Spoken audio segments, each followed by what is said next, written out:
الشيطان الرجيم بسم الله الرحمن الرحيم يعلم خائنة الأعين وما تخفي الصدور وقال الله تعالى قل للمؤمنين يغضوا من أبصارهم ويحفظوا فروجهم ذلك أزكى لهم إن الله خبير بما يصنعون صدق الله مولانا العظيم وصدق رسوله النبي الكريم ونحن على ذلك من الشاهدين والشاكرين والحمد لله رب العالمين. درود شریف پڑھیے. اللهم صل على سيدنا مولانا محمد وعلى آل سيدنا مولانا محمد وبارك اللهم بارك على محمد وعلى آل محمد كما باركت على إبراهيم وعلى آل إبراهيم إنك حميد مجيد. انتہائی قابل احترام بزرگوں اور نوجوان ساتھیوں، اللہ تبارک و تعالیٰ کا کلام پاک ہے، اور اس کلام پاک سے میں نے دو مختلف حصوں سے دو آیات تلاوت کی ہیں. اللہ رب العالمین سے دعا کرتے ہیں کہ وہ مجھے سچ کہنے کی، ہم سب کو سمجھنے کی، اور آخر میں ہم سب کو قرآن پاک کے آیات پر عمل کرنے کی توفیق عطا فرمائے. پچھلی مرتبہ آقا رفیق بھائی کے گھر پہ ہم لوگوں نے ایک چھوٹا سا موضوع اٹھایا تھا، اور وہ خوف آخرت کے حوالے سے تھا. اس سے پہلے ہم نے ایک اور مضمون اٹھایا تھا، وہ بھی ایک چھوٹا سا مضمون تھا، غصہ، جس پہ ہماری گفتگو ہوئی تھی. آج کا جو موضوع ہے وہ نگاہیں ہیں، آنکھیں، آنکھوں کا دیکھنا. آنکھوں کے دیکھنے کے حوالے سے اللہ رب العالمین کا کیا حکم ہے، ان حوالوں سے میں نے آج کی یہ دو آیتیں آپ کو سامنے تلاوت کی ہیں. پہلی آیت تو میں نے سورہ مومن کی آیت نمبر 19 تلاوت کی تھی، 24واں پارہ ہے، اور اس کے بعد پھر سورہ نور کی آیت نمبر 30 تلاوت کی. انسانی زندگی کے اندر اللہ تبارک و تعالیٰ کے بہت سے احکامات ہیں، اللہ کے نبی صلی اللہ علیہ وسلم کے بھی احکامات ہیں. اللہ کے نبی صلی اللہ علیہ وسلم کے احکامات کے علاوہ آپ صلی اللہ علیہ وسلم کی عادات بھی ہیں، اطوار بھی ہیں، جن کو ہم سنت بھی کہتے ہیں. اور اس کے بعد پھر انسانی معاشرے کے اندر بہت سے معاملات ہوتے ہیں کہ جن کو ہم اپنی زندگی کے اندر معاشرتی ضرورتوں کے طور پر، قانونی تقاضوں کے طور پر بھی زندگی کے اندر اختیار کرتے ہیں. اپنے والدین کے حوالے سے، اپنے معاشرے کے حوالے سے ہم پر بہت سی ذمہ داریاں بھی عائد ہوتی ہیں، ان ذمہ داریوں کو بھی ادا کرنے کی ہم لوگ پوری کوشش کرتے ہیں. لیکن اہل ایمان کے لیے وہ کون سی چیز ہے، وہ کون سا حکم ہے جس کو ادا کرنا اس کے پر سب سے بڑا حکم کی حیثیت رکھتا ہے؟ سب سے بڑی انسان کے اوپر فرضیت کے دائرے میں کوئی حکم اگر ہے تو وہ قرآن کا حکم ہے، چونکہ وہ اللہ کا حکم ہے، مالک کا حکم ہے، خالق کا حکم ہے. پھر اسی قرآن کے احکامات کی تشریح میں محمد مصطفیٰ صلی اللہ علیہ وسلم کے احکامات ہیں، آپ کی سنت ہیں، اور پوری تفسیر بن جاتی ہے. اب یہاں پر ایک بات ہم سمجھنا چاہتے ہیں کہ اللہ تبارک و تعالیٰ جب اس انسان کو اس دنیا کے اندر بھیجتا ہے تو اس بھیجنے کے حکم کے ساتھ ہی رب کائنات کی طرف سے یہ بتا دیا جاتا ہے کہ تم دنیا کی زندگی کے اندر آزاد بنا کر نہیں بھیج دیے گئے، ایک ذمہ دار فرد کی حیثیت میں بنا کر بھیجے گئے. وَمَا خَلَقْتُ الْجِنَّ وَالْإِنسَ إِلَّا لِيَعْبُدُونَ. جن ہو یا انسان، اللہ رب العالمین کی عبادت کے لیے تخلیق کیے گئے، اللہ رب العالمین کی بندگی کے لیے تخلیق کیے گئے. ایک ذمہ دار زندگی لے کر انسان دنیا کے اندر آیا ہے، غیر ذمہ دار زندگی نہیں ہے. اور وہ ذمہ دار زندگی کیسے ہے کہ اللہ تبارک و تعالیٰ نے کائنات کے اندر جتنی بھی مخلوقات تخلیق کی ہیں، ان تمام تر مخلوقات میں انسان وہ واحد مخلوق ہے جس کو مرضی اور اختیار رب کائنات نے دی ہے. مرضی ہے تم اس راستے پہ جاؤ، مرضی ہے تم اس راستے پہ جاؤ، مرضی ہے یہ دیکھو، مرضی ہے یہ دیکھو، مرضی ہے یہ کھاؤ، مرضی ہے وہ کھاؤ. سب کچھ تمہارے سامنے پیش کر دیا گیا، اور سب کچھ پیش کر دینے کے بعد پھر رب کائنات نے کہا کہ یہ کرو گے تو میری رضا ہے، اور یہ کرو گے تو میری ناراضگی ہے. یہ کھاؤ گے تو میری عبادت کہلائے گا، کیونکہ یہ حلال ہے بنایا میں نے تمہارے لیے، یہ کھاؤ گے تو میری طرف سے پھر حرام ہے، پھر ناراضگی ہے میری، پھر بدی ہے وہ، پھر برائی ہے وہ۔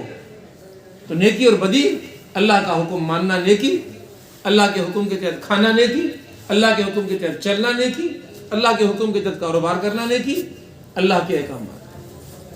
پھر ایک اور تصور جو اس دنیا کے اندر انسان لے کر آتا ہے وہ یہ کہ انسان کا اپنا کچھ نہیں ہے، جو کچھ انسان کو اس دنیا کے اندر ملتا ہے وہ سارے کا سارا اللہ رب العالمین کا عطا کرتا ہے۔ اللہ رب العالمین کی عطا سے کوئی چیز خالی نہیں ہے۔ اسی لیے رب کائنات نے پھر ایک اور تصور بندے کو دیا کہ جو کچھ تیرے پاس آج تجھے اپنا لگتا ہے وہ تیرا نہیں ہے، وہ میری دی ہوئی امانت ہے۔ چاہے تیرا جسم ہے وہ میری امانت ہے، تیرا چہرہ، تیرے ہونٹ، تیری آنکھیں، تیرے کان، تیرے بال، تیرا وجود، تیرے وجود کے اندر کی چیزیں، اور پھر تیرے ساتھ جو کچھ ہے، تیرے عزیز و اقارب، تیرے رشتہ دار، تیری اولاد، تیری بیوی، تیرا باپ، تیری ماں، یہ سب کچھ میرا ہے، تجھے میں نے دیا ہے، تجھے میں نے دیا ہے، تیرا نہیں ہے، یہ میرا ہے، تجھے تیرے دسترس میں، تیرے اختیار میں نے دیا ہے، تو ہے میرا، تیرے پاس میری امانت ہے۔ وَالَّذِينَ هُمْ لِأَمَانَاتِهِمْ وَعَهْدِهِمْ رَاعُونَ، جنتیں ان لوگوں کے لیے ہیں جو ان امانتوں کی پاسداری کرتے ہیں۔ سورہ کا آغاز قد افلح المؤمنون سے ہوا، فلاح کامیابی جنت ہے، وہ جنت ان کے لیے ہے کہ جو ان امانتوں کو میرے احکامات کے تحت استعمال کرتے ہیں۔ تو بندے مومن جو اللہ رب العالمین پر ایمان لے کر آتا ہے، اس کا عقیدہ اور ایمان یہ بن جاتا ہے کہ اس دنیا کی زندگی کے اندر میں کوئی شتر بے مہار نہیں ہوں جدھر چاہے منہ مارتا پھروں، میں ایک ذمہ دار فرد ہوں، امانتوں کے بوجھ تلے دبا ہوا ہوں، اور وہ امانتیں کسی اور کی نہیں ہے، وہ امانتیں اللہ رب العالمین کی عطا کردہ امانت ہے۔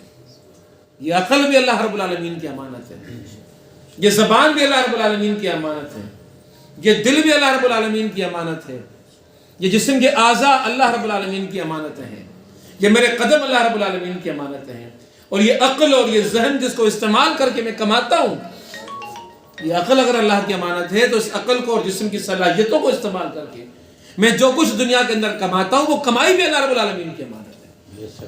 یہ ذمہ داری انسان کو، یہ آزاد نہیں ہے، شتر بے مہار نہیں ہے، پوچھا جائے گا ہر بندے سے، سوال ہوگا، پھر جواب دینا ہوگا اللہ رب العالمین کی بارگاہ کے اندر۔ تو یہ جو بہت سی امانتیں ہمارے پاس ہیں، آج ایک چھوٹا سا موضوع ایک امانت کے اوپر ہم نے بات کی ہے، اور وہ امانتیں ہماری آنکھیں، نور ہمارا، ان کا دیکھنا۔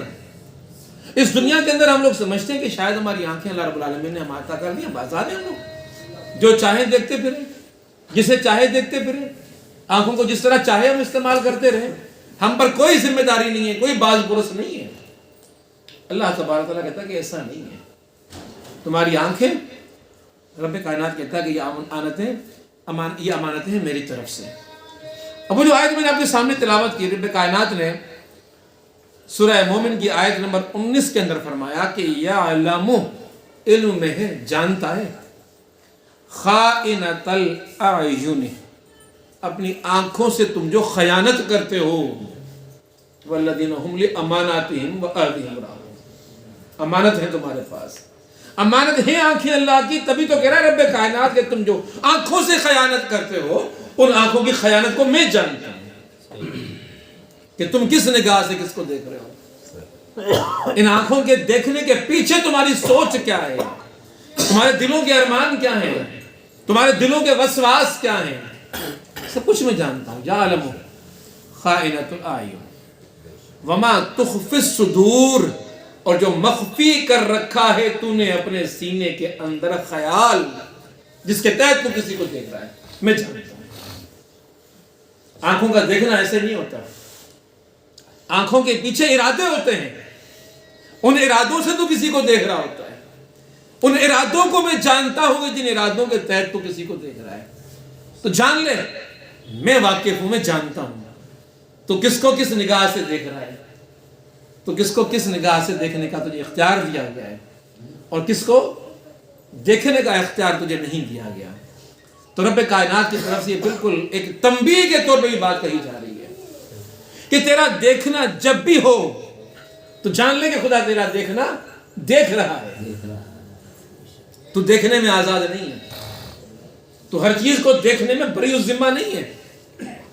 کیا تجھے دیکھنا ہے کیا تجھے نہیں دیکھنا، یہ فیصلہ رب کائنات کہتا ہے کہ میں نے کر دیا ہوا ہے، میں جانتا ہوں کہ تجھے کیا دیکھنا ہے اور کیا نہیں دیکھنا۔ اس بات کو تو دیکھتے ہوئے، اس بات کو تو سمجھتے ہوئے تجھے فیصلہ کرنا ہے، اس کے لحاظ سے تجھے اپنا زندگی کے معاملے کو تجھے آگے بڑھانا ہے۔ اب ذرا سنیے گا کہ رب کائنات نے پھر اس کے بعد کیا فرمایا۔ اب رب کائنات فرماتا ہے قُلْ لِلْمُؤْمِنِينَ يَغُضُّوا مِنْ أَبْصَارِهِمْ، تمام ایمان والوں سے یہ کہا جاتا ہے، ان تمام لوگوں کو یہ بتایا جا رہا ہے، ان تمام لوگوں کو یہ حکم دیا جا رہا ہے کہ اپنی نگاہوں کو جھکا لیا کرو۔ یعنی کہ پتہ چل گیا کہ نگاہوں کے بارے میں اللہ تبارک و تعالیٰ کا کیا حکم ہے۔ بصیرت، بصارت، جھکانے کا حکم ہے۔ ہر جگہ ہر چیز کو دیدے پھاڑ کے دیکھنے کا اختیار نہیں ہے تجھے۔ امانت دی ہے میں نے تجھے، دیکھ، کیا دیکھ اور کیا نہ دیکھ یہ فیصلہ میں نے کرنا ہے۔ اللہ کہتا ہے میرا فیصلہ ہے۔ اگر میرے دیے ہوئے اختیار میں تو کسی کو دیکھتا ہے تو یہ میری طرف سے عبادت کہلائے گا، لیکن اگر تو نے جس چیز کو میں نے دیکھنے سے منع کیا ہوا ہے تو نے اس چیز کو دیکھ لیا تو پھر یہ میری طرف سے میری بارگاہ کے اندر گناہ قرار پائے گا کہ تو نے میرے حکم کی خلاف ورزی کر لی۔ اور اگر تو نے میرے حکم کی خلاف ورزی کر لی تو پھر تجھے میں قیامت کے روز تیری ان نگاہوں کی ان خیانتوں کے بارے میں اپنی بارگاہ کے اندر کھڑا کر دوں گا، پوچھوں گا پھر تم سے کہ تو نے اس امانت کی خیانت کیسے کر دی۔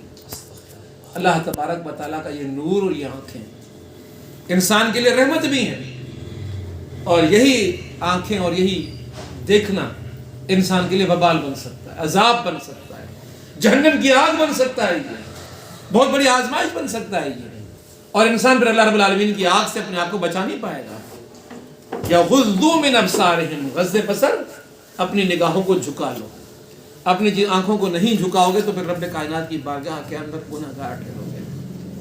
اللہ کے نبی صلی اللہ علیہ وسلم نے اس کی وضاحت اپنی حدیث کے اندر بیان فرمائی، ترمذی شریف، ابو داؤد کی حدیث، لکل اولا، وہ نگاہ جو تیری پہلی کسی کے اوپر پڑ گئی، یہ تیری ارادی نگاہ چونکہ نہیں تھی۔ انسان کی آنکھیں دیکھتی رہتی ہیں، چل پڑی، گزر گئی کہیں سے، پڑ گئی نظر کسی کے اوپر، چونکہ اس پڑی ہوئی اچانک نگاہ کے اندر تیرا ارادہ شامل نہیں تھا۔ چونکہ تیرا ارادہ شامل نہیں تھا تو اس پر تجھ سے باز پرس نہیں ہے۔ وَعَلَيْكَ ثَانِيَةٌ، لیکن جو دوسری نگاہ تو نے ڈال دیا، سوچ کر معلوم کر کے پتہ چل گیا کہ جو تو نگاہ ڈال رہا ہے کسی کے پر، یہ نگاہ اب کسی اور سوچ سے ڈال رہا ہے، تو اس دوسری سوچ سے جو تو نے نگاہ ڈالی ہے، اللہ تبارک و تعالیٰ اس دوسری نگاہ سے منع کرتا ہے۔ تو بعض لوگوں نے کہا کہ اچھا پہلی نگاہ ڈالنا گناہ نہیں ہے، تو پہلی نگاہ جب ڈالیں گے تو کوئی اچھا لگ گیا تو دوسری نگاہ کی ہم زحمت ہی نہیں دیں گے، نگاہوں کو اسی ایک نگاہ سے مسلسل دیکھتے رہیں گے، چھپکیں گے نہیں، آنکھیں ادھر ادھر ہٹائیں گے نہیں، مسلسل دیکھتے رہیں گے، تو وہ پہلی نگاہ ہی کہلائے گی۔ تو یہ وضاحت کر دی گئی نہیں، خائنۃ، وہ جو آنکھوں کی خیانت ہے میں اس کو جانتا ہوں، وتخفی الصدور، اور ذرا سینے میں خیالوں میں تو جو کچھ دیکھ کر سوچ کر دیکھ رہا ہے، اب وہاں جو سوچ شامل ہو جاتی ہے، اب سوچ سے دیکھ رہا ہے نا تو، یا تو سوچ سے دیکھ رہا ہے، برائی کی سوچ سے دیکھ رہا ہے، تو یہیں سے وہ پہلی نگاہ تیری کیوں نہ ہو لیکن سوچ کے ساتھ پڑ گئی تو تیری وہ نگاہ اللہ رب العالمین کی بارگاہ کے اندر، اللہ رب العالمین کی بارگاہ کے اندر گناہ قرار پائے گی۔ اللہ رب العالمین کی بارگاہ کے اندر کتنی نگاہوں کی احتیاط کی تاکید کی گئی ہے۔ علا بن زیاد فرماتے ہیں، ان کا قول ہے، بہت بڑے بزرگ گزرے ہیں، آپ فرماتے ہیں کہ کسی عورت کی چادر پہ اپنی نگاہ نہ ڈالنا۔ عورت تو دور کی بات ہے، اگر تو مرد ہے، اس پوری گفتگو میں جہاں میں مرد کی بات کر رہا ہوں گا تو اس کا دوسرا مخاطب عورت ہے۔ اگر مرد نے عورت پہ نظر نہیں ڈالنی تو عورت نے مرد پہ نظر نہیں ڈالنی، کیونکہ بعض اوقات انسانوں کو یہ غلط فہمیاں ہو گئی کہ یہ جو غض بصر کا حکم قرآن پاک کی اس آیت کے اندر، سورہ نور کی آیت نمبر 30 کے اندر ہے، صرف مردوں کے لیے، قُلْ لِلْمُؤْمِنِينَ يَغُضُّوا مِنْ أَبْصَارِهِمْ، اپنی نگاہوں کو جھکا لو، یہ مردوں سے کہا جا رہا ہے، عورتوں کو نگاہیں جھکانے کے لیے نہیں کہا گیا۔ اور عورتیں اگر کسی کو دیکھیں تو وہ پکڑی بھی کیسے جائیں گی؟ عام طور پہ تو وہ بیچاری آنکھوں کے اوپر اپنے پردہ ڈال کے رکھتی ہیں، ٹھیک ہے جی. پردے کے پیچھے وہ کس کو دیکھ رہی ہے کسی کو پتہ نہیں چلتا. تو ان کا دیکھنا وہ سمجھتی ہے کہ شاید گناہ کے دائرے میں نہیں آتا, خدا کے احکامات کے توڑنے کے دائرے میں نہیں آتا. لیکن ان کے لیے بھی یہ حکم ہے قرآن پاک کے اندر, یغضضن من ابصارہم, عورتوں کے لیے کہ تم بھی اپنی نگاہوں کو جھکاؤ. ایسا نہیں کہ صرف مردوں کو حکم ہے کہ اپنی آنکھوں کو جھکاؤ, عورتوں کو بھی حکم ہے کہ جہاں غیر مرد تمہیں نظر آئے, جہاں غیر مرد تمہیں نظر آئے تو اس غیر مرد سے اپنی نگاہ کو تم بھی جھکاؤ. یہ صرف مردوں کے لیے حکم نہیں ہے, عورتوں کے لیے بھی حکم ہے. اور جہاں یہ کہا جا رہا ہے کہ یہ عورت کے لباس پر نظر نہ ڈال, اس کی چادر پہ نظر نہ ڈال, تو عورت کو بھی حکم ہے کہ تم مرد کے لباس پہ نظر نہ ڈال. اس لیے کہ اس کے نگاہ اس کے لباس پہ نظر ڈالنے کے بعد تو نے اپنے آپ کو شیطان کے حوالے کر دیا. یہ راستہ کھل گیا, راستہ کھل گیا شیطان کے. تو شکنجے کے اندر آ گیا, تو نے ارادے سے اس کے لباس کو دیکھا, تو اب لباس سے نگاہ کو اس کے جسم پر لے کر آنے کا جو باقی کام ہے وہ شیطان آسانی سے کر لے گا. اب تیری آنکھوں کو اس کی طرف کھینچنا, اس کے جسم کی طرف کھینچنا, جسم کے ابھاروں کی طرف کھینچنا, اس کے زیبائش کی طرف کھینچنا, یہ شیطان کے لیے مزید آسان ہو گیا. تو پہلا کام ہی کیوں کرو تم, لباس کی طرف تم نگاہ اٹھاؤ ہی کیوں؟ جہاں پتہ چل جائے کہ غیر محرم میں اپنی نگاہوں کو وہاں سے ہٹا لو. اور فرمایا کہ اپنی شرمگاہوں کی حفاظت رکھیں. شرمگاہوں کی حفاظت رکھنے کا معاملہ دیکھیں کتنا رب کائنات نے بات کو بات کے ساتھ کتنا جوڑ کر کیا ہے. اب دیکھیں دو باتیں رب کائنات نے سورہ نور کی آیت نمبر 30 میں کہیں. اب ذرا غور سے سنیے گا دوبارہ, شاید آپ لوگوں نے غور نہیں کیا. قل للمؤمنین, جتنے بھی مرد مومن ہیں, یغضوا من ابصارہم, اپنی آنکھوں کو جھکا لیں. پھر فوراً کیا فرمایا, وَيَحْفَظُوا فُرُوجَهُمْ, اپنی شرمگاہ کی حفاظت کریں. دو باتیں ساتھ کون سی ہیں؟ آنکھوں کی حفاظت کریں, شرمگاہوں کی حفاظت کریں. چونکہ آنکھوں کی حفاظت سے شرمگاہوں کی حفاظت وابستہ ہے. جس نے اپنی آنکھوں کی حفاظت نہیں کی وہ اپنی شرمگاہ کی حفاظت کر ہی نہیں سکتا. بات سمجھ میں آ رہی ہے؟ پاکیزگی, عفت, عصمت تب قائم رہے گی جب آنکھوں کے اندر پاکی رہے گی. یہاں عفت رہے گی, آنکھوں کے اندر عصمت رہے گی. یہ پاک ہو جائیں گی تیرا وجود پاک ہو جائے گا, یہ ناپاک ہو جائیں گی تیرا وجود ناپاک ہو جائے گا, نہیں بچا پائے گا اپنے آپ کو. شرمگاہوں کی حفاظت کس سے وابستہ ہو گئی؟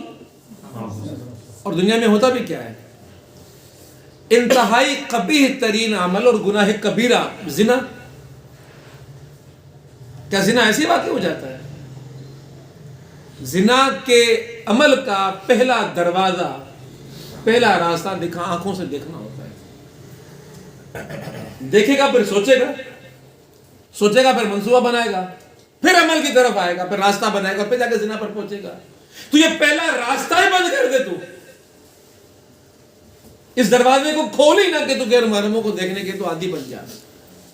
اگر تو غیر محرم کو دیکھنے کا عادی بن جائے گا تو اس کا نتیجہ یہ نکلے گا کہ تیری پاکی, تیری عفت, تیری عصمت باقی نہیں رہے گی. ذالک ازکا لہم, یہ آنکھوں کا جھکانا یہ پاکیزگی ہے. ازکا, زکا, پاکیزگی ہے. یہ بڑی پاکیزگی کی بات ہے کہ تم اپنی آنکھوں کو جھکاؤ. اور اگر آنکھوں کو نہیں جھکا رہے تو پاکیزگی کا ضد کیا ہے؟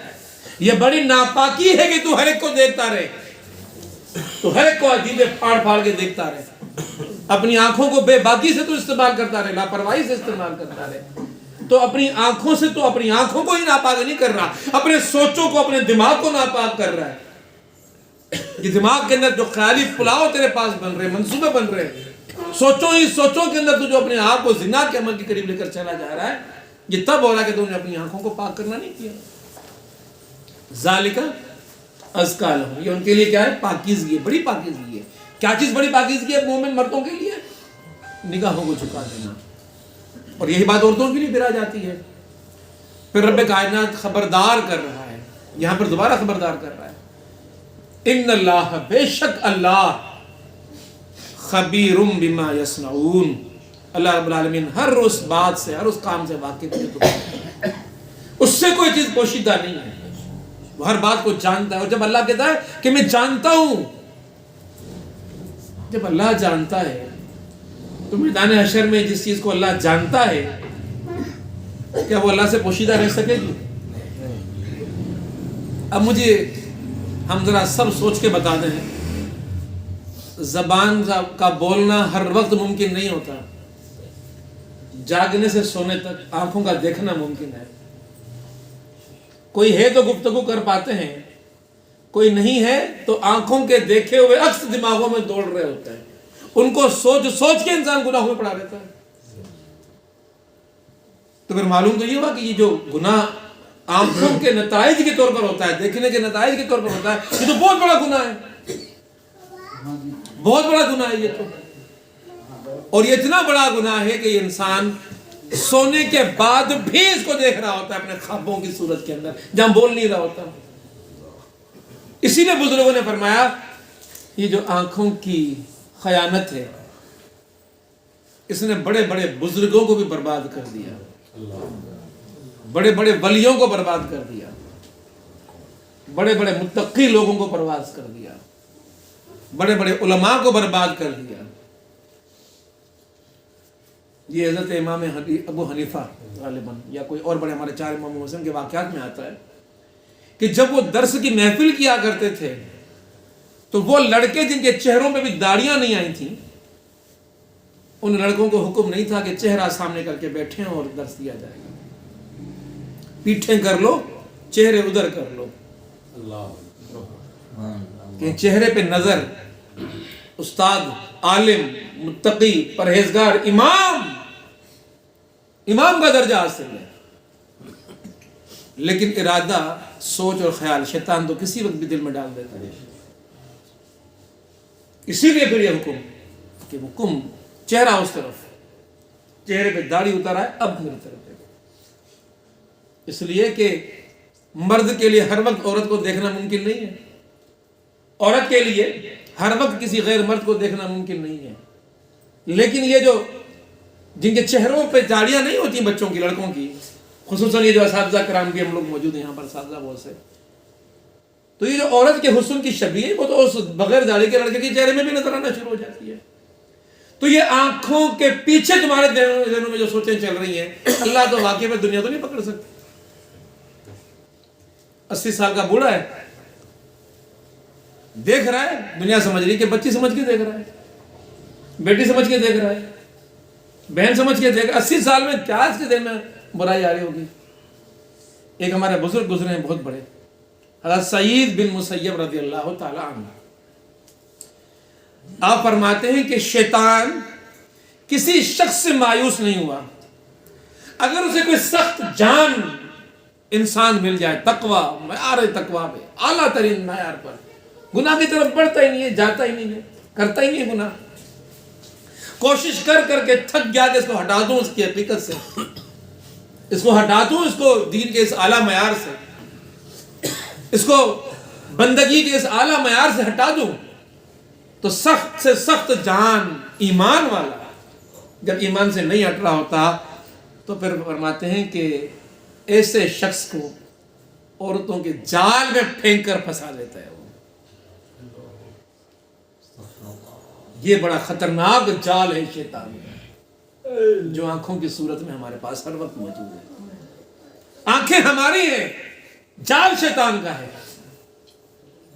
آنکھیں ہماری دیکھ ہم رہے ہیں لیکن حکم چل رہا ہے ان کے پر شیطان کا، شیطان ان کے ذریعے سے پھر بندے کو گمراہ کرنے کی کوشش کرتا ہے، اور یہ خود اتنا محتاط ہے۔ حضرت سعید بن مسیب رضی اللہ تعالیٰ عنہ 84 برس کی عمر ہو گئی، ایک آنکھ کی بینائی چلی گئی، دوسری آنکھ کے اندر موتیا اتر گیا، اب کیا کیفیت ہوگی؟ عمر 84 سال، آنکھ ایک دیکھنے سے ختم ہو گئی، دوسری آنکھ میں موتیا وہ بھی پورا نہیں دیکھ رہی، اور اس وقت کیا فرماتے ہیں؟ اور آپ فرماتے ہیں کہ مجھے سب سے زیادہ خطرہ اس وقت بھی عورت سے۔ جب انسان کے وجود کے اندر کوئی اور گناہ کرنے کی صلاحیت نہ رہے، نہ قدموں سے چل کر گناہ کرنے کی صلاحیت رہے، نہ ہاتھوں سے کوئی کام گناہ کا کر کے گناہ کی صلاحیت رہے، تب بھی آنکھوں کے اندر صلاحیت ہوتی ہے کہ دیکھتی رہے۔ تب بھی آنکھوں کے اندر۔ اسی لیے کسی بزرگ نے ایک بہت بڑا مضمون لکھا، آنکھوں کی سوئیاں۔ ہم سمجھ رہے ہیں کہ لطف لے رہے ہیں، حسن کو دیکھ رہے ہیں، تعریفیں ہو رہی ہیں حسن کی، یہ حسن کی تعریفیں نہیں ہو رہی، یہ ہم اپنے آپ کو زنا کے جال میں پھنسا رہے ہیں۔ اور بالکل واضح کہا، حضرت یحییٰ علیہ السلام اللہ کے پیغمبر گزرے، کسی نے ان سے پوچھا کہ بتاؤ زنا کی ابتدا کیسے ہوتی ہے؟ ابتدا آپ نے برملا جواب دیا، دیکھنے سے۔ جو دیکھنے کا شوقین ہوگا وہ زنا کے اندر چلا جائے گا، جو دیکھنے کا عادی ہوگا، جو نگاہوں کا لطف لینے کا عادی ہوگا۔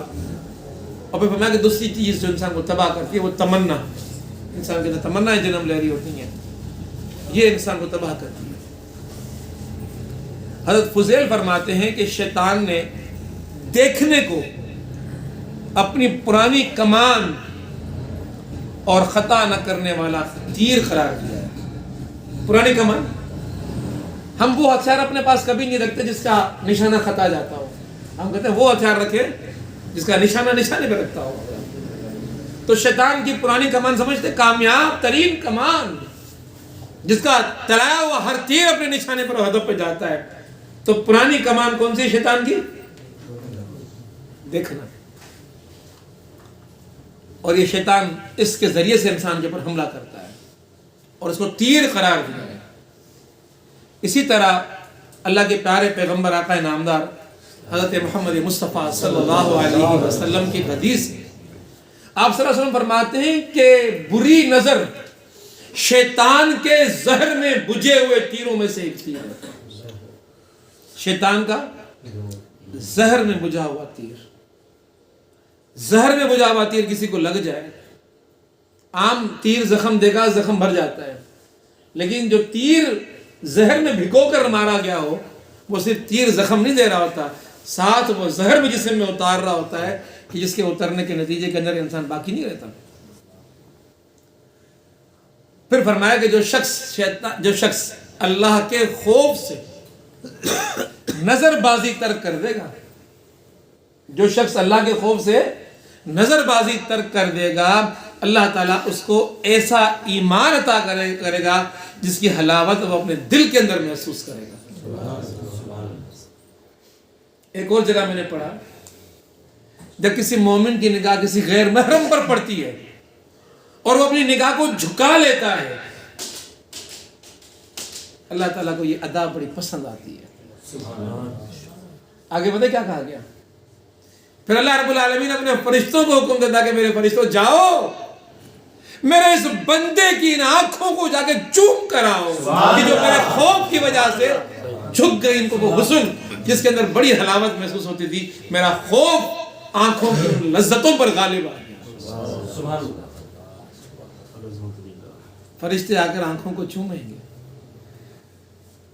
رحمت کے فرشتے قریب آئیں گے، ان کے لمس آپ کے اپنے جسم پر محسوس ہوں گے اور وہ راحت کی صورت میں محسوس ہوں گے، وہ سکون کی صورت میں محسوس ہوں گے، وہ دل کے سرور کی صورت میں انسان کو محسوس ہوگا۔ جب کسی مومن کا نگاہ کسی غیر محرم پر پڑے اور وہ اپنی نگاہ کو جھکا لے تو اللہ رب العالمین رحمت کے فرشتے بھیجے گا، جاؤ میرے اس بندے کی نگاہوں کو جا کر چوم کر آ جاؤ۔ آقا نامدار حضرت محمد مصطفیٰ صلی اللہ علیہ وسلم کی حدیث بخاری شریف کے اندر بھی ہے اور مسلم شریف کے اندر بھی ہے، دونوں بڑی کتابوں کے اندر۔ اسامہ بن زید رضی اللہ تعالیٰ عنہ اس کے راوی ہیں، اور آپ صلی اللہ علیہ وسلم فرماتے ہیں کہ میں نے اپنے بعد مردوں کے لیے اپنے پیچھے عورت سے زیادہ کوئی بڑا فتنہ نہیں چھوڑا۔ تو مرد کے لیے سب سے بڑا فتنہ کون سا؟ کون فرما رہا ہے؟ آقا نامدار حضرت محمد مصطفیٰ صلی اللہ علیہ وسلم۔ آقا جس کو فرما رہے ہیں کہ اس سے بڑا فتنہ میں اپنے پیچھے کوئی نہیں چھوڑ کے جا رہا۔ تو مفسر کہتے ہیں، حدیث کے مفسر، اللہ کے رسول صلی اللہ علیہ وسلم نے حدیث میں بیان فرمائی، اس کا یہ معاملہ ایسا کیوں ہے کہ ایسی بات اللہ کے نبی صلی اللہ علیہ وسلم نے فرمائی کہ میرے پاس میرے ہوتے ہوئے کیوں نہیں، میرے ہوتے ہوئے عورت ایسا فتنہ کیوں نہیں ہے؟ فرمایا کہ آقا نامدار حضرت محمد مصطفیٰ صلی اللہ علیہ وسلم، آپ کا وجود، آپ کے وجود کو دیکھنا، ان نگاہوں سے آقا کو دیکھنا، ان آنکھوں سے دیکھنے کے بعد جو اثرات مرتب ہوتے ہیں نا، وہ ایسے بہت سے خطرات کو ظاہر کر دیتے ہیں۔ اس نکاح کو عورت کی غیر کی صورت گوارا ہوگی جس نے آقا کو اپنی نگاہوں سے دیکھا۔ میرے بھائی، میرے ہوتے ہوئے تو سوال ہی پیدا نہیں ہوتا کہ میرے دیکھنے والا ان آنکھوں کو لذت محسوس کروانے کے لیے کسی غیر محرم کو دیکھنے چلا جائے۔ اب اس کی آنکھیں تو پڑیں گی نہیں کسی کے اوپر۔ اسی لیے تو حدیث میں آتا ہے میرے صحابہ اور جنہوں نے میرے صحابہ کو دیکھا ان کو جنت کی آگ چھوئے گی بھی نہیں۔ میرے صحابہ اور میرے صحابہ کو جنہوں نے دیکھا ان کو جہنم کی آگ چھوئے گی بھی نہیں۔ کیسے چھوئے گی؟ جن آنکھوں نے محمد مصطفیٰ صلی اللہ علیہ وسلم کو دیکھا ہو، یا جن آنکھوں نے ان آنکھوں کو دیکھا ہو جنہوں نے میرے محمد مصطفیٰ کو دیکھا ہو۔ یہ بات ذرا سمجھیے گا کہ آنکھوں کا دیکھنا بڑا مثالی ہوتا ہے۔ ان آنکھوں کو جو چیزیں نظر آتی ہیں، ان نظر آنے والوں میں بھی بڑی کیفیات ہوتی ہیں۔ یقین جانیے، آپ روزہ رکھ لیجئے رمضان کا اور اس کیفیت کے اندر جا کے ذرا کسی کو دیکھنے کی کوشش کیجئے تو ذرا خود ہی قباحت سی محسوس ہوتی ہے، خود ہی قباحت سی محسوس ہو رہی ہوتی ہے، خود ہی احساس ہو رہا تھا کہ میں کیا کر رہا ہوں۔ شیطان بھی پورا زور لگا کر وہ دکھا رہا ہوتا ہے کہ دیکھ کتنی حسین عورت ہے، اور اگر عورت ہے کسی حسین مرد ہے، زیادہ حملہ کر رہا ہوتا ہے روزے کی کیفیت کے اندر۔ لیکن یہ مومن کا روزہ اس پہ غالب آ رہا ہوتا ہے، یہ مومن کا روزہ غالب آ رہا ہوتا ہے۔ نہیں دیکھ رہا ہوتا بندہ، پتہ ہے میرا روزہ ہے، میں نے کسی کو دیکھ لیا تو میرے روزے کی کیفیت خراب ہو جائے گی۔ اسی لیے یہ آنکھوں کا جو دیکھنا ہے، ان آنکھوں کے دیکھنے کو ذرا سمجھیے گا۔ یہ مذہبی جو مہینہ ہمارا ہجری، معلوم ہے کون سا مہینہ ہے؟ یہ ہمارے کس خلیفے کے حوالے سے منسوب؟ سیدنا ابو بکر صدیق رضی اللہ تعالیٰ عنہ۔ سیدنا ابو بکر صدیق رضی اللہ تعالیٰ عنہ کو جو فضیلت حاصل ہے تمام کی تمام انسانیت پر، اگر یہ کسی کو معلوم ہو جائے تو انسان حیران ہو جاتا ہے کہ کیا وہ چیز تھی کہ جس چیز کی وجہ سے سیدنا صدیق اکبر رضی اللہ تعالیٰ عنہ کو اتنا بڑا مقام عطا فرمایا۔ آپ صلی اللہ علیہ وسلم کی ایک حدیث ذرا غور سے سمجھیے گا۔ حدیث میں آتا ہے کہ ان اللہ یتجلی للناس عامہ، قیامت کے دن اللہ تبارک و تعالیٰ اپنی تجلی پیش کرے گا عام انسانوں کے لیے، حاضر کرے گا رب کائنات اپنی تجلی کو۔ دیکھو مجھے میرے بندو، وہ جو اللہ کے سامنے کھڑے ہوں گے، جو جنتی ہوں گے، آج اپنے رب کا دیدار کرو۔ جو حسرت زندگی بھر تمہاری رہی کہ ہم اللہ کا قرب حاصل کریں، اللہ کو دیکھیں، آج دیکھو مجھے۔ پھر اللہ کے پیارے پیغمبر آقا نامدار حضرت محمد مصطفیٰ صلی اللہ علیہ وسلم حدیث کے دوسرے حصے میں کیا فرماتے ہیں، ذرا غور سے سنیے گا۔ وَلَأَبِي بکر خاصہ، ایک تجلی ہوگی خاص جو صرف اور صرف ابو بکر کے لیے ہوگی، کسی اور کے لیے۔ آدم علیہ السلام سے لے کر قیامت تک پیدا ہونے والے انسانوں میں، تمام انسانوں کے لیے، پیغمبروں کے لیے، آدم علیہ السلام سے لے کر محمد مصطفیٰ صلی اللہ علیہ وسلم تک عام تجلی اور ایک خاص تجلی۔ وہ جو خاص تجلی ہے وہ کس کے لیے؟ صدیق رضی اللہ تعالیٰ عنہ۔ حدیث میں آتا کہ ایسا کیوں ہے؟ وہ ایمان جو صدیق اکبر رضی اللہ تعالیٰ عنہ کو حاصل ہوا، اس کا معاملہ ہی کچھ اور ہے۔ اور وہ معاملہ کیا ہے کہ اللہ رب العالمین نے جو حضرت ابو بکر صدیق رضی اللہ تعالیٰ عنہ کو خصوصیت اور معرفت کمال عطا کیا، وہ کمال دوسرے انسان اس سے محروم رہے۔ اور معاملہ یہ ہے کہ جو فضیلت تھی وہ فضیلت روزوں کی وجہ سے نہیں تھی کہ اوروں نے بھی روزے رکھے، انہوں نے زیادہ روزے رکھ لیے، اور انہوں نے نمازیں پڑھی، انہوں نے زیادہ نمازیں پڑھ لی، ایسا نہیں ہے۔ وہ قلب کی ایک خاص کیفیت تھی، قلب کی، جو اللہ رب العالمین کے لیے مخصوص ہو گئی تھی۔ اس قلب کی وہ خاص کیفیت، وہ وصف، وہ اپنے اندر اپنے سوچوں میں وہ خدا کا جو دیدار کرنے کا تصور تھا صدیق اکبر کے پاس، اس کی وجہ سے پھر وہ درجہ اللہ رب العالمین نے عام کر دیا۔ پھر یہ مفسر فرماتے ہیں کہ یہ ایک فرق ہے، دیکھنے والا تو ہر ایک ہے، ایسا نہیں ہے کہ اللہ رب العالمین 2 مرتبہ دکھوائے گا اپنے آپ کو.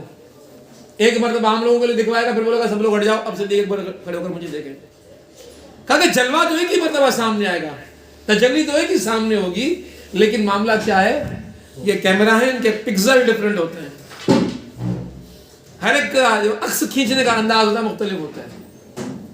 شیشے لگے ہوئے ہوں، ہر شیشہ اپنی بناوٹ کے لحاظ سے جو عکس بناتا ہے وہ مختلف بناتا ہے. جو صدیق کے اکبر کی آنکھ جس طرح اللہ رب العالمین کا دیدار کرے گی، وہ آنکھ کوئی اور دیدار نہیں کر سکتی. تو آنکھوں کا معاملہ، دیدوں کا معاملہ بڑا مختلف ہے. جن دیدوں نے، جن آنکھوں نے دنیا کے اندر جس طرح کی زندگی گزاری ہوگی، قیامت کے دن بھی ان کو ویسے درجات ملنا شروع ہو جائے گا. ان کا معاملہ اللہ رب العالمین کی بارگاہ کے اندر ایک بالکل مختلف معاملہ بن جائے گا. اسی لیے میرے دوستوں اور بھائیوں، قرآن پاک نے بہت ہی اہتمام کے ساتھ انسانوں کو اپنی آنکھوں کی حفاظت کرنے کے لیے حکم دیا ہے. لیکن ان احکامات کے اندر ایک اور حکم آتا ہے.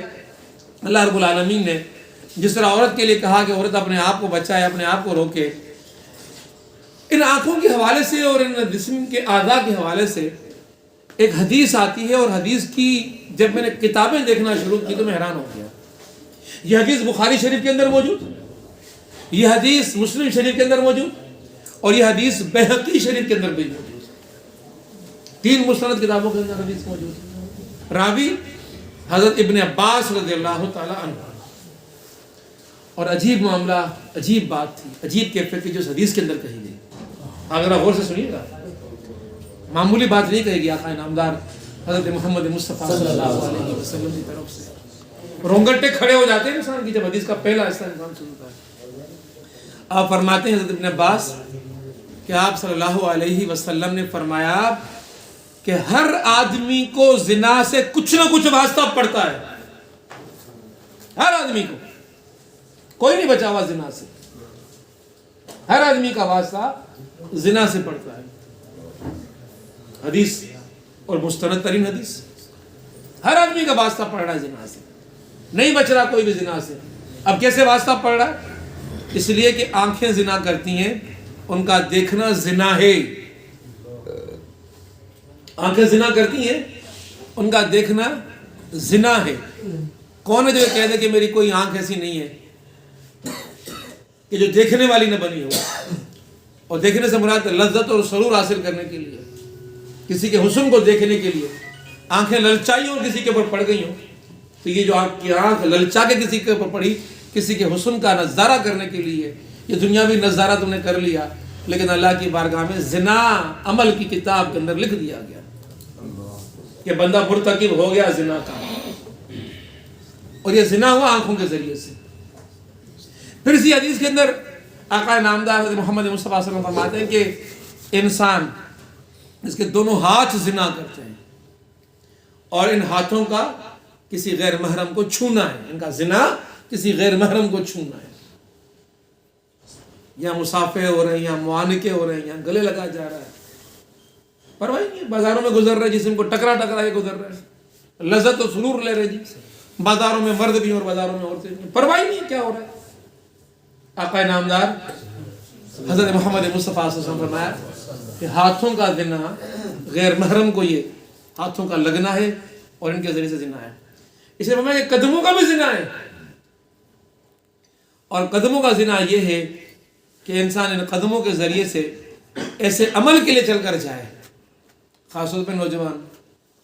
اور جب میں نوجوان کہتا ہوں تو جو بزرگ یہ نہ سمجھے گا کبھی نوجوان نہیں رہے. نوجوان ہوتے ہوئے نوجوانوں والی حرکتیں ان بزرگوں نے بھی کی ہوئی ہیں. کبھی کسی اسکول کے باہر کھڑے ہو کر، کبھی کسی بازار کے باہر کھڑے ہو کر، کبھی کسی حسینہ کے گھر کے باہر کھڑے ہو کر، یہ جو نظارہ کرنے کے لیے بندہ کھڑا ہو گیا تو وہاں جانے کے لیے ٹانگوں کے ذریعے بندہ چل کر جاتا ہے. تو یہ جو غیر محرم کو لاکھوں کی لذت حاصل کرنے کے لیے، دیکھنے جانے کے لیے جو قدم اٹھائے گئے، تو یہ قدموں کا زنا کہلایا. تو نے قدموں کا زنا کیا. پھر فرمایا کہ منہ کا زنا، ہونٹوں کا زنا، کسی غیر محرم کو بوسہ دینا. پھر فرمایا کہ دل کا زنا ہوتا ہے، وہ دل کی آرزو ہے، وہ دل کی امنگ ہے، وہ دل کی خواہش ہے. کسی کو دیکھنے کو دل کر رہا ہے، یہ سوچ رہا ہے، دیکھ نہیں رہا ہے، ابھی دیکھنے گیا نہیں، وہ تو آنکھوں کا زنا ہے. لیکن دل جو کہہ رہا ہے کسی کو دیکھوں، تو دل کا زنا کہہ رہا ہے. یہ دل کا زنا ہے. اور پھر فرمایا کہ اس طرح یہ سارے گناہ زنائیں ہیں. فرمایا کہ شرمگاہ کی جو زنا ہے وہ شرمگاہ کے زنا پہ زنا شرمگاہ والی بن جاتی ہے. کتنی احتیاط کرنی ہے زنا سے بچنے کے لیے، اس کی بڑی تاکید اسلام کے اندر آئی ہے. اور صحابہ کرام رضی اللہ تعالیٰ عنہ کے بارے میں پچھلی مرتبہ میں نے آپ کے سامنے کہا تھا، ان کی زندگیوں میں اور ہماری زندگیوں کے اندر بڑا فرق یہ ہے کہ وہ جب کوئی حکم خدا بندی سنا کرتے تھے تو اپنے آپ کو فوراً تبدیل کر لیا کرتے تھے. ہمارا معاملہ ہے کہ ہم سنتے ہیں، سرور لیتے ہیں، مزہ لیتے ہیں، اچھی بات کہی گئی جناب، جاتے ہیں تو سب کچھ بھول جاتے ہیں، جیسے آئے تھے ویسے خالی لوٹ جاتے ہیں. ارادہ اور نیت ہی کر کے اٹھ جائیں کہ جی نہیں آئندہ ایسا نہیں ہوگا، انشاءاللہ آج کے بعد توبہ وہی نہیں کروں گا میں اس ساتھ، انشاءاللہ. تو انسان کچھ لے کے چلا جاتا ہے ساتھ اپنے. اس توبہ کے اوپر بھی بڑا اجر ہے رب کائنات کی طرف سے. ام سلمہ رضی اللہ تعالی عنہا اور حضرت میمونہ رضی اللہ تعالی عنہا امہات المؤمنین ہیں ہماری. آپ نبی اکرم صلی اللہ علیہ وسلم کی محفل کے اندر بیٹھی ہوئی ہیں، گھر میں بیٹھی ہوئی ہیں، گفتگو ہو رہی ہے. اتنے کے اندر ایک دروازہ بجا ہے، آواز دی گئی ہے، آواز حضرت ام مکتوم رضی اللہ تعالیٰ عنہ کی. آپ صحابی رسول ہیں لیکن نابینا ہیں. آقا نامدار حضرت محمد مصطفیٰ صلی اللہ علیہ وسلم نے انہیں اندر آنے کی اجازت دی ہے، لیکن ان دونوں امہات المومنین سے کہا ہے کہ آپ جائیں پردہ کر لیں. تو حیران ہو گئے، یا رسول خدا ام مکتوم نابینا، ان سے پردہ. مشہور حدیث ہے. آپ نے فرمایا کہ وہ نابینا ہے، تم نہیں ہو. وہ نہیں دیکھ رہے ہوں گے، تم دیکھ رہی ہوگی. عورتیں کہتی ہیں ہمیں کون سا حکم ہے جی؟ تمہیں بھی حکم ہے کسی غیر محرم کو نہ دیکھو. جتنا مرد کو حکم ہے اتنا ہی عورت کو حکم ہے. فرمایا اس سے کیا فرق پڑتا ہے کہ تم انہیں دیکھ سکتی ہو، یعنی کہ وہ تمہیں نہیں دیکھ سکتے، اس سے کیا فرق پڑتا ہے، تم تو ان کو دیکھ سکتی ہو. امام غزالی رحمۃ اللہ علیہ نے بڑی تاکید فرمائی ہے کہ اپنے آپ کو بچاؤ اپنے آپ کو، اعمال ضائع مت کرواؤ، گناہوں کی کتاب کو زخیم نہ کرو، بچاؤ اس کو. فرماتے ہیں کہ بلا ضرورت کسی عورت کے لیے بات جائز نہیں کہ وہ کسی مرد سے بولے بلا ضرورت. اسی طرح کوئی مرد بلا ضرورت کسی عورت سے نہ بولے. انتہائی کام پڑ جائے تو انسان بات کرے، اور بلا ضرورت کوئی مرد کسی عورت پہ نظر نہ ڈالے، بلا ضرورت کوئی عورت کسی مرد پہ، کوئی مرد کسی عورت پہ نظر نہ ڈالے. اسی لیے حضرت ابو سعید خدری رضی اللہ تعالیٰ عنہ کی میں آپ کو ایک حدیث سنانا چاہتا ہوں. حدیث کے اندر آتا ہے کہ آپ صلی اللہ علیہ وسلم نے فرمایا کہ دنیا سے اور عورت کے فتنے سے بچو. دنیا نے کہ دنیا کمانا، دنیا کی لالچ، دنیا کی حوث، دنیا کے پیچھے دوڑنا. مومن تو ہمیشہ آخرت کے لیے سوچ رہا ہوتا ہے، آگے کے لیے سوچ رہا ہوتا ہے. زندگی اس کی آگے کی فکر کے اندر گزرتی ہے. دنیا کی فکر میں مت گزارو زندگی. اس دنیا کی فکر سے اپنے آپ کو بچاؤ، اس فتنے سے اپنے آپ کو بچاؤ. یہ فتنہ ہے دنیا کی فکر، اس فتنے سے اپنے آپ کو بچاؤ، اور اسی طرح عورت کے فتنے سے اپنے آپ کو بچاؤ. پھر فرمایا کہ بنی اسرائیل کا پہلا فتنہ عورتوں ہی کا برپا کردہ تھا. بنی اسرائیل کیوں تباہ ہوئی؟ بنی اسرائیل اس لیے تباہ ہوئی کہ وہ عورتوں کے فتنے کے اندر مبتلا ہو گئی. حضرت موسیٰ علیہ السلام کے واقعات کے اندر ایک واقعہ آتا ہے کہ آپ نے ایک لشکر تیار کیا اور ایک شہر پر حملہ آور ہوئے. شہر میں جب حملہ آور ہوا تو لشکر بڑا تھا، طاقتور لشکر تھا. جو لشکر جس لشکر کے مقابلے میں گیا تھا، جس آبادی پر حملہ کرنے گیا تھا، وہ آبادی کم تھی، کمزور لشکر تھا. یہ لوگ مقابلہ کرنے کی استطاعت نہیں رکھ رہے تھے. ان کو یقین تھا کہ ہماری شکست ہو جائے گی. اس دور کے لوگوں کے ذہنوں میں بھی شیطانی وسواس ہوا کرتے تھے. سوچا کہ اس لشکر کا مقابلہ کیسے کریں، مقابلہ تو نہیں کر پائیں، کیا کریں؟ تو کہا کہ اچھا وہ فلاں جو بندہ ہے نا، اس کی بد دعا کبھی رد نہیں ہوئی، اس سے چل کے کہتے ہیں کہ تو بد دعا کر اس لشکر کے لیے یہ ہار جائے، تباہ ہو جائے، پلٹ جائے. یہ بد دعا اسی آج تک کوئی بد دعا اس کی جو ہے نا رد نہیں ہوئی. سارے چل کر اس کے پاس گئے، بد دعا کر. ہم سب طرح پاس چل کر آئے، بچوں کا حوالہ دیتے ہیں، بچیوں کا حوالہ دیتے ہیں، سارا کچھ. اس نے کہا چلو نا سوچنے دو، مجھے اپنا حساب کتاب تو کرنے دو. عامل قسم کا بندہ تھا وہ. اس نے سب کو حساب کتاب ہو، یہ کام میں نہیں کر سکتا، یہاں بد دعا میں نہیں دے سکتا. کیوں نہیں دے سکتا؟ کہا کہ تو خدا کے نبی کا لشکر ہے، اس کو میں کس طرح بد دعا دے سکتا ہوں؟ ان کا تو میں کچھ نہیں کر سکتا. مجھے تو بھائی اپنی عاقبت عزیز ہے، میں تو ایسا کام نہیں کر سکتا. تو لوگوں کو تو یقین تھا کہ اس کی بد دعا لگتی ہے. کہا کہ چلو ایسا کرو، تم ہماری بات نہیں مان رہے نا، تھوڑا صبر کرو، ہم کوئی اہتمام کرتے ہیں. اپنے لوگوں کو دوڑایا، بھائی گھروں میں جو سونا جواہر ہیرے اور موتی لے کر آ جاؤ. انسان ہے نا، اس کو خریدنا آسان ہوتا ہے، خرید لیتے ہیں اس کو. یہ سارا پیسہ سامنے دولت رکھ دی، اب تو دعا کرو. اب بندے نے جب ان چیزوں کو دیکھا تو کہا کہ چلو کیا کرے جی، کر لیتے ہیں، آؤ چلو چلتے ہیں، لشکر کی طرف چلتے ہیں، قریب جا کے دعا کرنی ہے.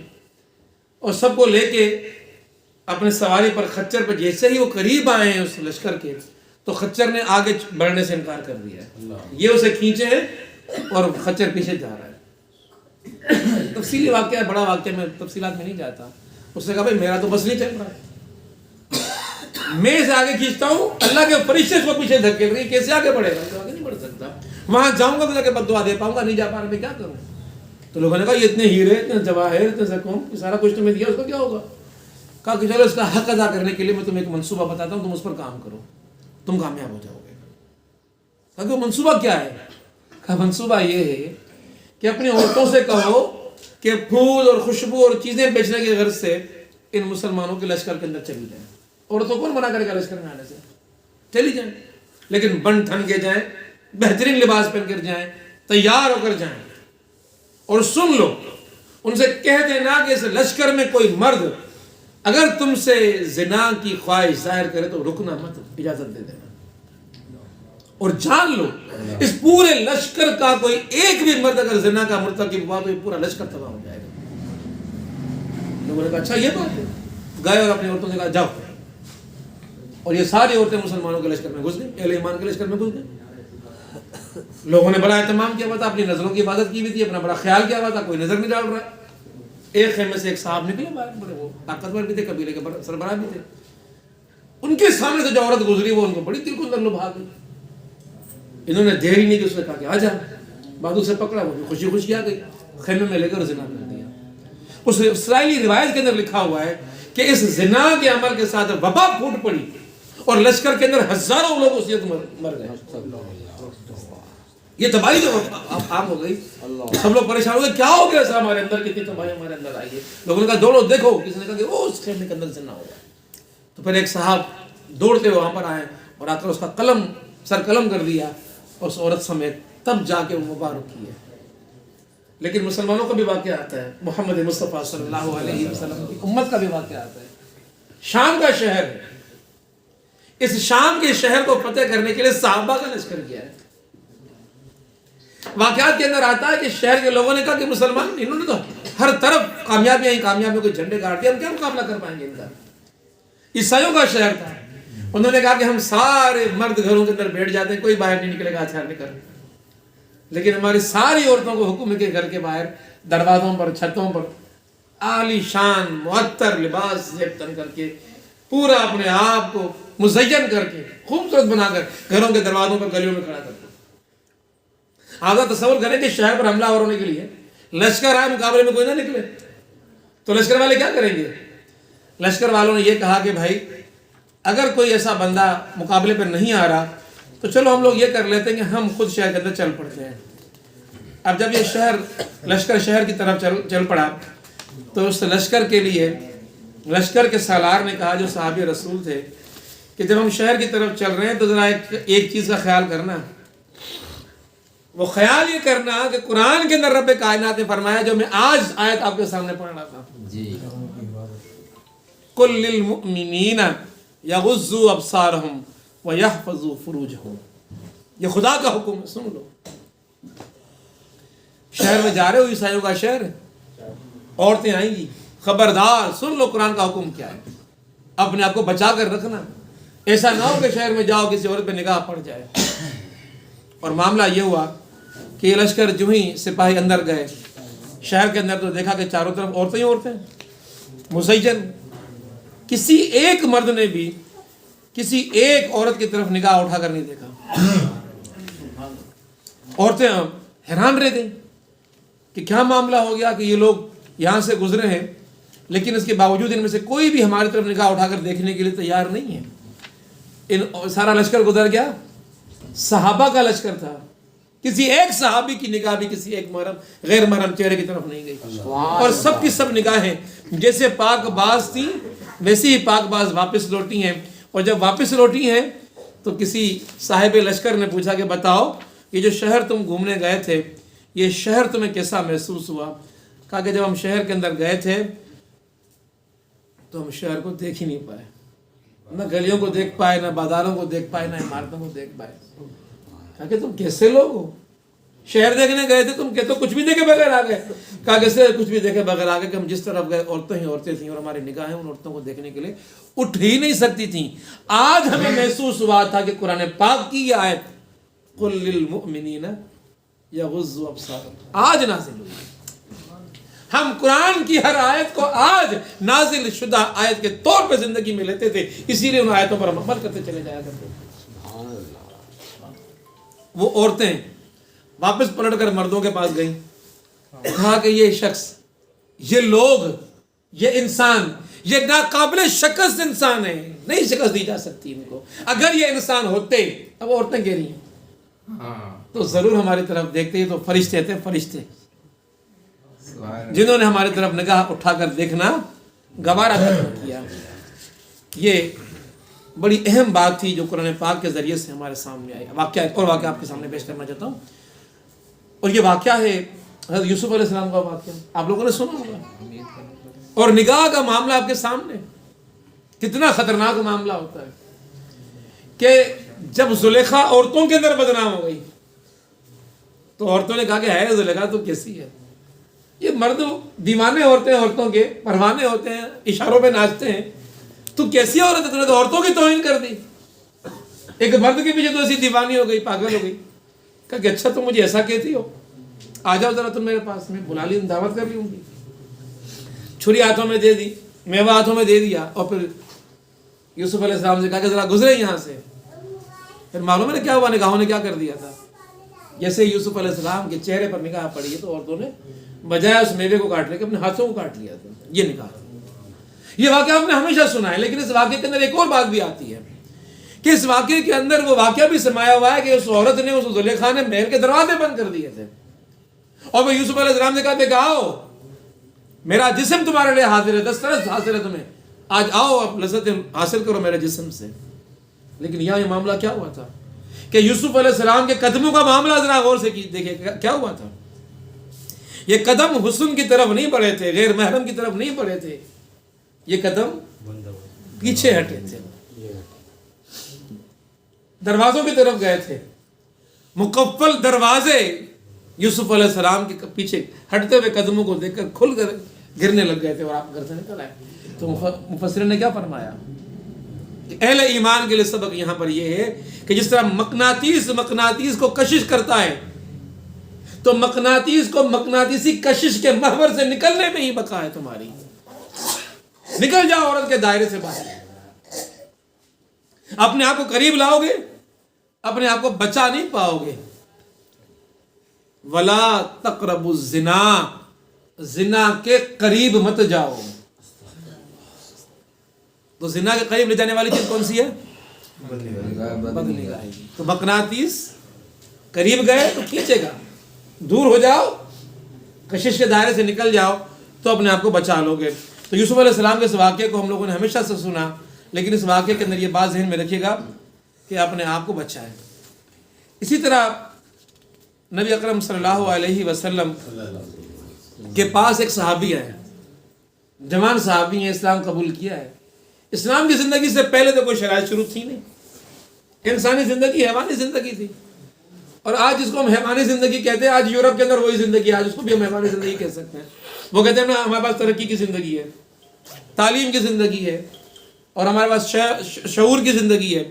لیکن اس دور کے اندر بھی یہ تھا کہ جو جس سے راضی ہو جائے کر لو زنا، منع کرنے والا کوئی نہیں تھا. ایک صاحب زنا کیا کرتے تھے لیکن اب اسلام قبول کر لیا، باز آ گئے اس عمل سے، لیکن شادی نہیں تھی، جوان تھے، برداشت نہیں ہو رہا تھا.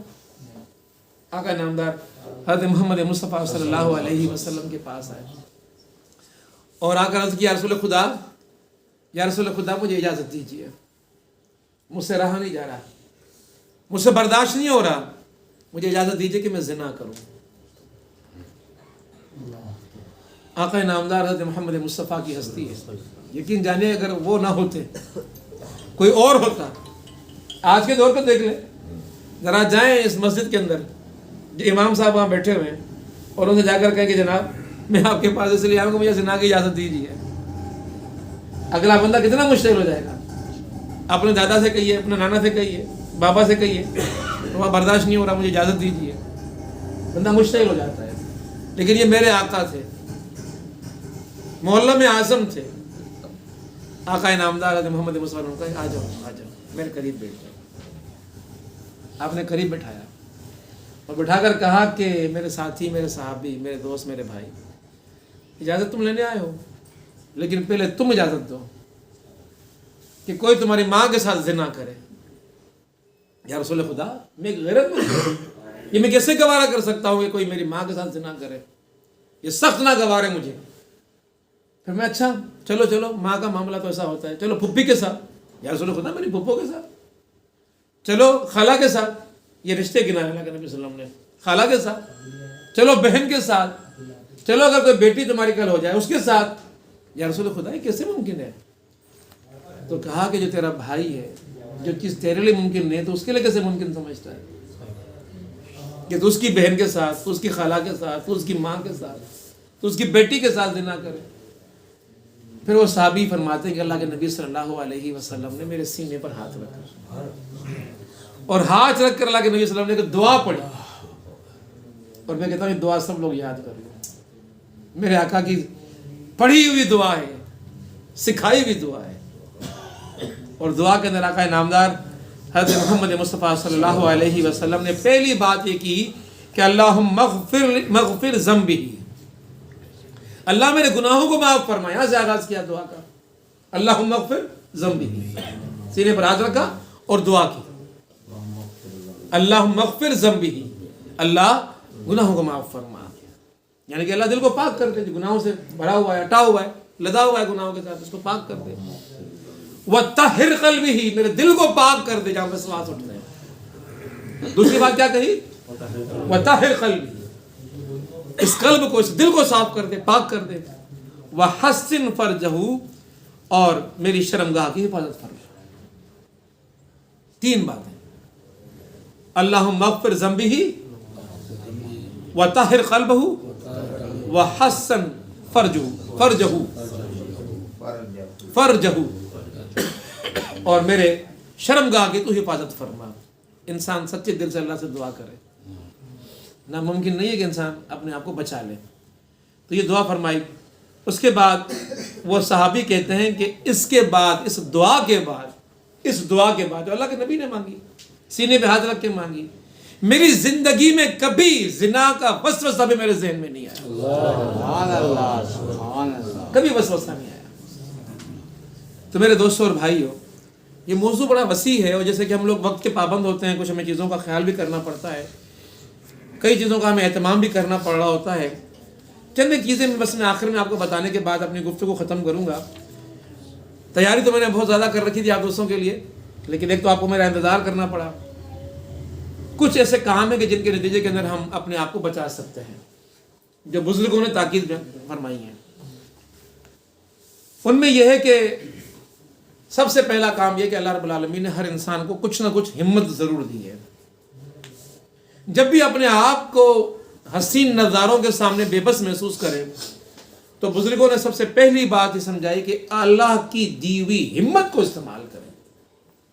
اللہ مجھے ہمت دے, اللہ مجھے حوصلہ دے, مجھے قوت دے کہ میں اپنے آپ کو بچا سکوں. پہلی بات یہ کہ اللہ کی عطا کردہ ہمت سے کام لے. پہلا کام کیا کرنا ہے بدنگاہی سے بچنے کے لیے؟ ہمت جو بھی ہے, جتنی بھی ہے, کسی کے پاس دعا نہیں ہوگی, کسی کے پاس چارہ نہیں, کسی کے پاس کچھ بھی نہیں ہوگی. جس کے پاس جتنی اندر ہمت ہے اپنے آپ کو بچانے کی, اپنے آپ کو زیر کرنے کی, اپنے آپ کو شکست دینے کی, اپنے آپ کو شیطان کا مقابلہ کرنے کی جتنی ہمت ہے اس ہمت سے کام لو. پہلا کام تو یہ کرو, جو پونجی میں ہے, جو اپنے سندھ میں کہتے ہیں ہڑ میں آئے, وہ پہلے پیش کر دو. پہلا کام یہ کرنا ہے, جو ہمت ہے اس ہمت کو استعمال کرو. نیت کا پتہ تو یہیں سے چلے گا نا کہ میں اپنی ہمت استعمال ہی نہیں کر رہا, جتنی میرے اندر استطاعت ہے میں اس کو استعمال ہی نہیں کر رہا. اسلام کا پہلا تقاضا یہ ہے لیس للانسان الا ما سعی، صحیح تجھے کرنی ہے جو کچھ تیرے پاس ہے، پہلے اس کو پیش کر دے، پھر اللہ کی مدد طلب کر۔ تو پہلا کام کیا کرنا ہے بدنگاہی سے بچنے کے لیے؟ جتنی اپنے اندر ہمت ہے پہلا کام اس سے لیا جائے، یہ ہمت بڑھے گی، جتنا کام اس سے لیتے رہیں گے اتنا یہ بڑھتی جائے گی، اتنا یہ بڑھتی جائے گی، بالآخر انسان پھر والی بات کس طرح قابل ہو جائے گا کہ شیطان مایوس ہو جائے گا۔ اور دوسرا کام اللہ رب العالمین سے عطائے ہمت کی دعا کرو، عطائے ہمت کی دعا۔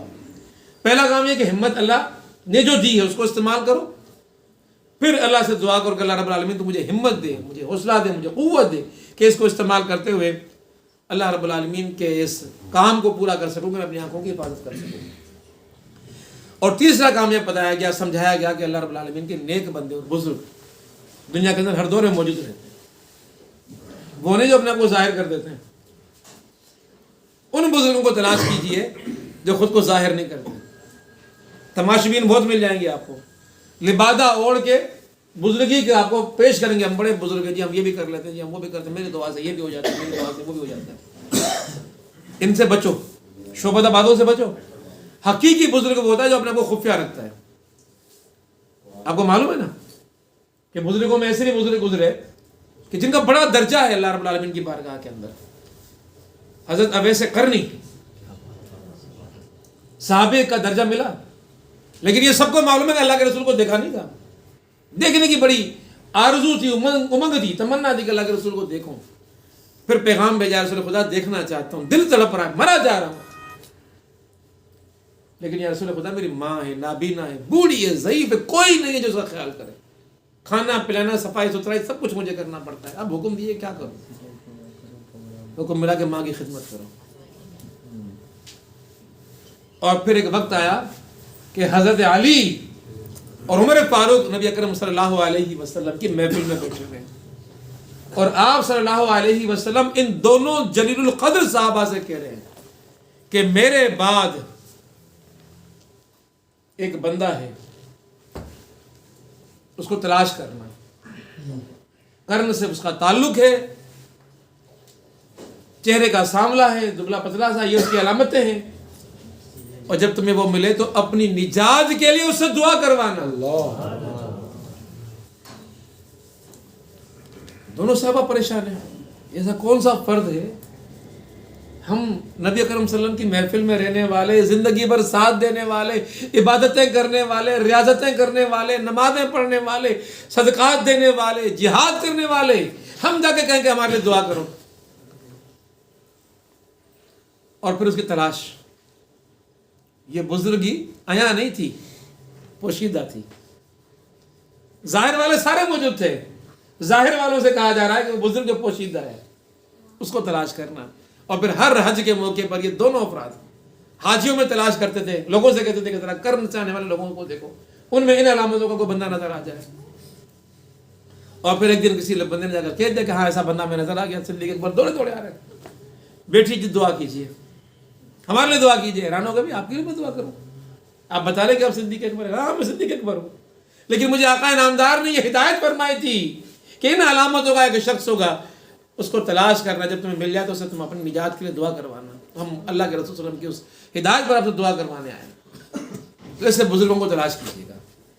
یہ بزرگی کا لبادہ پہنے ہوئے لوگ نہیں ہوں گے اور کہتے ہیں کہ وہاں دعا کر کے اٹھے پھر پلٹ گئے، پھر بڑے عرصے کے بعد کہتے ہیں کہ ایک شخص کو نظر آئے، ایک شخص کا مجھے نظر آیا، کہیں کسی دریا کے کنارے بیٹھے وضو فرما رہے تھے، کہا کہ میرے لیے دعا کریں۔ کہا کہ تم؟ کس نے تمہیں کہا کہ دعا کر؟ ہمیں معلوم ہے کہ اللہ کے نبی صلی اللہ علیہ وسلم نے فرمایا تھا کہ ان سے دعا کروانا۔ کہا کہ اچھا تمہیں کس نے میرا پتہ دے دیا؟ پھر چلے گئے، پھر پوشیدہ ہو گئے۔ یہ بزرگ خود کو پوشیدہ رکھتے ہیں، تماشا نہیں کرتے بزرگی کا، یہ لوگ بیٹھ کر پوشیدہ رکھتے ہیں۔ تو ایسے بزرگوں کو تلاش کر رہے ہیں، وہ آپ کے چاروں طرف، وہ آپ کے والد کی صورت میں ہو سکتے ہیں، وہ آپ کی ماں کی صورت میں ہو سکتے ہیں، وہ آپ کے دادا کی صورت میں ہو سکتے ہیں، جنہوں نے آپ دیکھیں کہ جن کی زندگیوں کے اندر آپ کو نیکیاں نظر آتی ہوں، جو گناہوں سے بچنے والے ہوں آپ کو نظر آتے ہوں، جو نماز اور روزے اور درود و سلام کو پڑھنے والے آپ کو نظر آتے ہوں، کہیں ہمارے لیے دعا کریں۔ تو تیسری بات کیا نظر آئی؟ بزرگوں سے دعا کروائیں کہ جی ہمارے لیے دعا کریں۔ دیکھیں صدیق اکبر بھی دعا کروا رہے ہیں، علی کرم اللہ وجہ بھی دعا کروا رہے ہیں، دعا کروائیں اپنے لیے، کہیں کہ بزرگوں میرے لیے دعا کرو، تو وہاں سے بھی رب کائنات ان کی دعاؤں کی بدولت یہ توفیق عطا کر سکتا ہے۔ چوتھی چیز یاد کیجیے گا، اپنے آپ کو بچانا ہے اگر بدنگاہی سے تو اللہ کا ذکر زیادہ سے زیادہ کرے۔ جتنا اللہ کی یاد بڑھے گی اتنا ہی آنکھوں کی خیانت ختم ہوگی۔ ذکر اللہ اللہ اللہ اللہ، اللہ کا نام، بسم اللہ، اللہ کا نام، یا حی یا قیوم، اللہ کا نام، اللہ کو پکارتے رہو، خالی زبان کو نہ رکھو۔ اس ذکر کی بڑی فضیلت ہے، اس کے نتیجے کے اندر دل اس کو تقویت ملتی ہے، ایمان کو تقویت ملتی ہے۔ تو 4 کام یاد آ گئے بدنگاہی، بری نظروں سے اپنے آپ کو بچانے کے لیے۔ پہلا کام اپنی ہمت کو استعمال کریں جو اللہ رب العالمین نے عطا کی ہے، پہلا کام۔ دوسرا کام دعا نہیں تھا، اللہ سے عطائے ہمت کی اللہ سے دعا کرنا۔ تیسری اللہ کے نیک بندوں، بزرگوں، ولیوں سے دعا کروانا۔ اور چوتھی جی اللہ کا ذکر کرنا۔ 5ویں چیز حسین چہروں سے، خواہ مرد ہوں خواہ عورتوں ہوں، دونوں کے لیے کہہ رہا ہوں میں، مردوں میں بھی حسین چہرے ہوتے ہیں، ان سے، عورتوں سے بھی اپنے آپ کو بچاؤ۔ بچنا جتنا ممکن ہو سکے ان سے دوری اختیار کرو، ان سے دوری اختیار کرو۔ محسوس ہو کہ مجھے نگاہوں کو یہ بھاتا ہے، دوری اختیار کرو اس سے۔ کیا پتا کوئی نگاہ اس پہ بری نگاہ کے طور پہ چلی جائے، اپنے آپ کو بچاؤ ایسی نگاہوں سے۔ اور آخری چیز یہ ہے کہ وہ جو دعا تو کرواتے ہو اللہ کے نیک بندوں سے، اللہ کے نیک بندوں کی صحبت بھی اختیار کرو، جڑ جاؤ ان لوگوں کے ساتھ، اپنا جوڑ ہی انہیں سے بناؤ۔ دعا کے لیے تو چلے جاؤ، کبھی کسی کے پاس، کبھی کسی کے پاس، کبھی کسی کے پاس، لیکن اپنے ارد گرد جو نیک بندے ہیں اللہ رب العالمین کے، اپنے آپ کو ان نیک بندوں سے جوڑنے کی کوشش کرو۔